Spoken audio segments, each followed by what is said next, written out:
Assalamualaikum. Bismillahirrahmanirrahim. In this video we will discuss about glycolipids and its classification. First of all, glycolipids को define करते हैं. Glycolipids are derivatives of ceramides. अब यहाँ तक तो हमें पता चल गया ये ceramides के derivative. ceramide क्या चीज़ है? अगर स्फिंगोसिन के अमीनो अल्कोहल पे long chain fatty acid attach कर दें तो उसके बाद हमारे पास बन जाएगा सीरामाइड. स्फिंगोसिन हमने लास्ट स्फिंगोमाइलिन सिंथेसिस में हमने डिटेल से उसकी स्ट्रक्चर देखी है. तो अगर सीरामाइड अगर बनाना है तो हमने स्फिंगोसिन के अमीनो अल्कोहल पे long chain fatty acid attach कर देंगे तो हमारे पास बन जाएगा सीरामाइड. अब सीरामाइड से के साथ कुछ और स्ट्रक्चर अटैच करवाएंगे तो जिसके बाद हमारे पास मिलेंगे ग्लाइकोलिपिड्स. अब क्योंकि इसमें स्फिंगोसिन यूज़ हो रहा है इसलिए हम इनको मोर प्रिसाइजली हम इन्हें कहते हैं ग्लाइकोस्फिंगोलिपिड्स इस स्फिंगोसिन की वजह से. अब उसके बाद इनकी ये कहाँ पे होते हैं? Located on the outer leaflet of cell membrane. Cell membrane lipid के बाहर लिपिड बाई लेयर होती है. लिपिड बाई लेयर के क्या मतलब कि एक लिपिड की लेयर ये है बाहर और एक अंदर की तरफ. अब ये जो हैं ये ग्लाइकोलिपिड्स हैं, ये जो सेल मेम्ब्रेन की बाहर वाली लेयर है उसके ऊपर भी प्रेजेंट होते हैं. और इनका काम क्या है? They play role in cellular interactions. एक सेल का दूसरे सेल के साथ इंटरेक्शन क्या इंटरेक्शन हो सकता है? उसमें एडहीजन हो सकती है और दूसरे सेल को कोई सेल इसके साथ आया तो उसको रिकॉग्नाइज़ करने के सेल रिकॉग्निशन, सेलुलर इंटरेक्शंस हो गए. और इसके अलावा ग्रोथ में इनका रोल है ग्लाइकोलिपिड्स का, डेवलपमेंट में रोल है और एंटीजेनिक रोल में एबीओ ब्लड ग्रुप की जो एंटीजन हैं उनको प्रोवाइड करती हैं, उनका सोर्स है. और उसके बाद फीटल एंटीजन्स का सोर्स है और ये ट्यूमर एंटीजन्स का ये सोर्स है. ये हो गया इसका ब्रीफ से इंट्रोडक्शन. अब इसके बाद आ जाते हैं इसके क्लासिफिकेशन पे.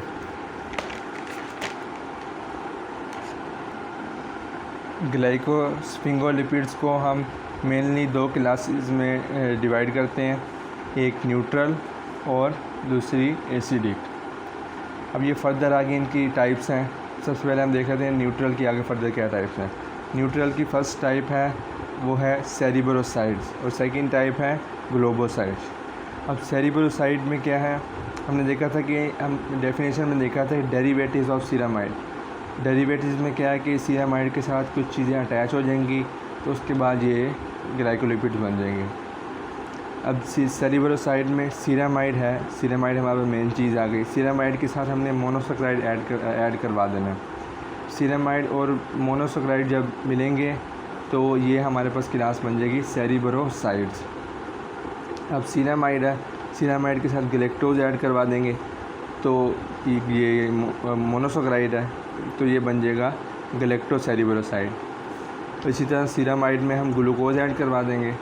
जब ग्लूकोज ऐड करवाएंगे तो ये ग्लूकोसेरिब्रोसाइड बन जाएगा. और ये ग्लूकोसेरिब्रोसाइड, गैलेक्टोसेरिब्रोसाइड ये सारे सेरिब्रोसाइड्स हैं. अब ये कहाँ पे पाए जाते हैं? They are found in brain.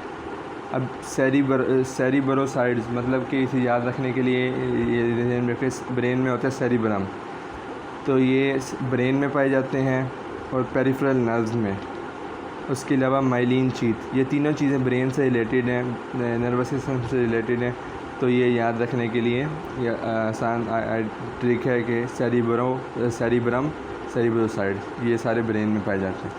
अब आ जाते हैं सेकंड टाइप ग्लोबोसाइड्स. ये ग्लोबोसाइड में क्या होगा? ये सीरामाइड मेन कंपोनेंट आ गया, मेन जो इसे हम बैकबोन कह लें. अब सीरामाइड के साथ जब ओलिगोसैकेराइड अटैच होगा, ऊपर हमने देखा था मोनोसैकेराइड अटैच करवा रहे थे. अब सीरामाइड में जब ओलिगोसैकेराइड ऐड करवाएंगे तो हमारे पास बन जाएगा ग्लोबोसाइड. अब ये they are formed by attaching additional monosaccharides to glucocerebroside. अब ये ग्लूकोसेरिब्रोसाइड जो है हमारे पास, इसके अंदर जब ग्लूकोसेरिब्रोसाइड हमारे पास है इसके अंदर फर्दर हम मोनोसैकेराइड ऐड करवाएंगे क्योंकि हमने यहाँ देखा है कि इस सेरिब्रोसाइड में सीरामाइड के साथ एक मोनोसैकेराइड अटैच है. ओलिगोसैकेराइड क्या होता है कि जब एक से ज़्यादा मोनोसैकेराइड इकट्ठे हो जाएं तो उसे हम कहते हैं ओलिगोसैकेराइड। एक ओलिगोसैकेराइड में 2 से लेकर अप्रॉक्सीमेटली 2 to 9 मोनोसैकेराइड्स ऐड होते हैं। अब यहाँ पे हमारे पास ग्लूकोसेरिब्रोसाइड तो हमारे पास है।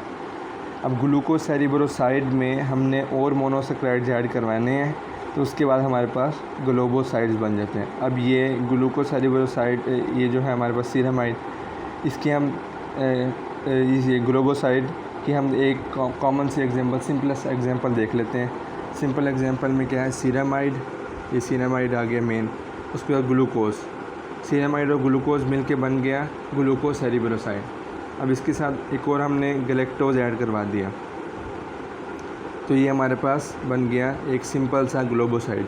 अब इसके आगे जो फर्दर टाइप्स हैं उसमें फिर इसमें जितनी मर्जी चेन लंबी करते जाएं, सीरामाइड और ग्लूकोज ये तो हो गया मेन इसका हिस्सा हो गया कि ग्लूकोसेरिब्रोसाइड। अब इसमें गैलेक्टोज ऐड करवा दिया, एक और गैलेक्टोज ऐड करवा दिया, एक और ग्लूकोज ऐड करवा दिए, तो इस तरह बढ़ते जाएंगे। ये हमने एक सिंपल सी इसकी एग्जांपल देख ली। ये हो गया हमारे न्यूट्रल ग्लाइकोस्फिंगोलिपिड्स कंप्लीट। अब आ जाते हैं एसिडिक ग्लाइकोस्फिंगोलिपिड्स में। अब एसिडिक ग्लाइकोस्फिंगोलिपिड्स में क्या है कि ये negatively charge at physiologic pH, जो फिजियोलॉजिक पीएच पे ये नेगेटिवली चार्ज होंगे, क्योंकि इसमें क्या चीज़ है, इसमें एन एसिटाइल न्यूरामीनिक एसिड है जिसे हम नाना कहते हैं, एन एसिटाइल न्यूरामीनिक एसिड, और ये एक सियालिक एसिड है। इसकी वजह से इनका जो इनके ऊपर नेगेटिव चार्ज है और जिसकी वजह से ये एसिडिक करैक्टर शो करते हैं।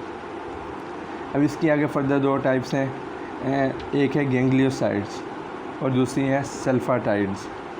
अब फर्स्ट हम गैंग्लियोसाइड्स को डिस्कस करते हैं। गैंग्लियोसाइड में क्या है कि ये सीरामाइड एक मेन कंपोनेंट आ गया, सीरामाइड जिससे हमने डेरिवेटिव बनाना है, और इसके साथ ओलिगोसैकेराइड। सीरामाइड और ओलिगोसैकेराइड हमने देखा था यहाँ पे, सीरामाइड और ओलिगोसैकेराइड मिलके बनाते हैं ग्लोबोसाइड। तो अब यहाँ पे ये तो इतने स्ट्रक्चर तो सेम हो गया, ये हमारे पास एक ग्लोबोसाइड है। अब ग्लोबोसाइड में एन एसिटाइल न्यूरामीनिक एसिड को ऐड करवाएंगे, एक या एक से ज़्यादा, 1 or more than 1 मॉलिक्यूल। अब जब ग्लोबोसाइड में ये नाना ऐड हो जाएगा तो उसके बाद ये गैंग्लियोसाइड बन जाएगा। गैंग्लियोसाइड में 3 चीज़ें याद रखनी है, सीरामाइड, ओलिगोसैकेराइड और एन एसिटाइल न्यूरामीनिक एसिड, ये इसकी सिंपल स्ट्रक्चर हो गई। अब इसको हम नोटेशन इसको हम मतलब प्रेजेंट कैसे करते हैं, इसको हम इसकी फॉर एग्ज़ाम्पल इसको हम कह रहे हैं, एक मैं इसकी एग्ज़ाम्पल ले रहा हूँ GM1, ये मैंने एक गैंग्लियोसाइड को शो किया। अब इसमें G जो है, G शो कर रहा है गैंग्लियोसाइड को,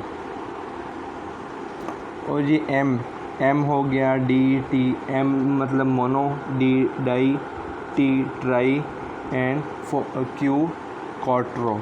अब ये किसको डिनोट कर रहा है, ये हमारे पास नंबर ऑफ NA, ये एन एसिटाइल न्यूरामीनिक एसिड जितने ज़्यादा इसके साथ अटैच्ड होंगे तो उसके साथ ये शो करवाएंगे। अब मैंने GM1 लिखा है, इसका मतलब है गैंग्लियोसाइड और इसके साथ M मोनो मतलब इसमें एक नाना है। और ये जो नंबर है 1 2 3 ये जो हैं इसको ये जब इसकी क्रोमेटोग्राफी के ज़रिए जब इनको सेपरेट किया जाता है तो जो पहले सेपरेट हो जाता है उसको ये नंबर दिया जाता है, जो बाद में होता है उसको ये उस बेस पे इनको नंबरिंग दी जाती है। अब G हो गया गैंग्लियोसाइड्स के लिए, बाकी M D T Q ये उसके नंबर ऑफ नाना, और ये नंबरिंग हो गई क्रोमेटोग्राफिक सेपरेशन की बेस पे। अब ये कहाँ पाए जाते हैं, ये ganglion cells of central nervous system में होते हैं। उसके अलावा लिपिड स्टोरेज डिसऑर्डर्स में ये इनका रोल है कि ये जो लिपिड स्टोरेज डिसऑर्डर्स में जो लिपिड स्टोर होते हैं, जो अकुमुलेट होने शुरू हो जाते हैं, वो मेनली गैंग्लियोसाइड्स ही होते हैं, क्योंकि उनकी ब्रेक डाउन नहीं हो रही होती, इसकी वजह से वो अकुमुलेट हो जाते हैं। इसके बाद सेकंड टाइप की तरफ आते हैं, वो हैं सल्फाटाइड्स। इसमें क्या है कि ये गैलेक्टोसेरिब्रोसाइड हमने देखा, ये गैलेक्टोसेरिब्रोसाइड हमने पीछे देखा, अब इस गैलेक्टोसेरिब्रोसाइड की सल्फेशन करवाएं, इस मतलब इसमें सल्फेट ऐड करवाएंगे तो इसके बाद ये बन जाएगा सल्फाटाइड्स। गैलेक्टोसेरिब्रोसाइड की सल्फेशन के बाद ये बन जाएगा सल्फाटाइड। और ये कहाँ कहाँ होंगे, ये ब्रेन में होंगे और किडनीज़ में होंगे। ये हो गया हमारे पास इसका क्लासिफिकेशन कंप्लीट हो गई और जनरल इंट्रोडक्शन कंप्लीट हो गया। अब इसके नेक्स्ट पार्ट में हम देखते हैं कि इसकी सिंथेसिस कैसे होती है, और जब सिंथेसिस हो जाए तो उसके बाद इनकी डिग्रेडेशन कैसे होती है।